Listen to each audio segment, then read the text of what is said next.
A Christian thinker such as Augustine or Dante would object to this because it ignores free will, which is the valour and dignity of the soul. The quarrel of the highest Christianity with this scepticism is not in the least that the scepticism denies the existence of God.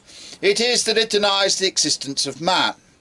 In this cult of the pessimistic pleasure-seeker, the Rubaiyat stands first in our time, but it does not stand alone.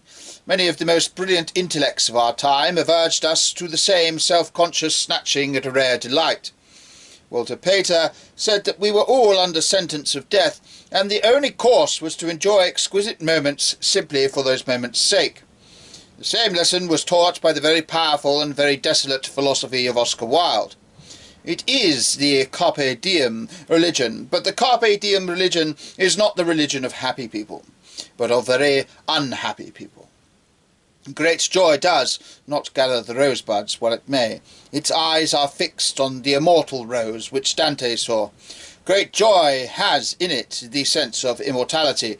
The very splendour of youth is the sense that it has all space to stretch its legs in. In all great comic literature, in Tristram Shandy or Pickwick, there is this sense of space and incorruptibility. We feel the characters are deathless people in an endless tale. It is true enough, of course, that pungent happiness comes chiefly in certain passing moments, but it is not true that we should think of them as passing or enjoy them simply for those moments' sake. To do this is to rationalize the happiness, and therefore to destroy it. Happiness is a mystery like religion, and should never be rationalized. Suppose a man experiences a really splendid moment of pleasure. I do not mean something connected with a bit of enamel. I mean something with a violent happiness in it, an almost painful happiness.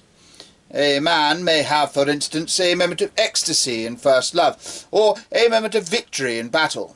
The lover enjoys the moment, but precisely not for the moment's sake. He enjoys it for the woman's sake, or his own sake. The warrior enjoys the moment, but not for the sake of the moment. He enjoys it for the sake of the flag. The cause which the flag stands for may be foolish and fleeting.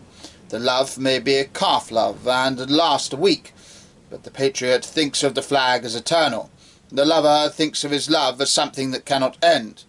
These moments are filled with eternity.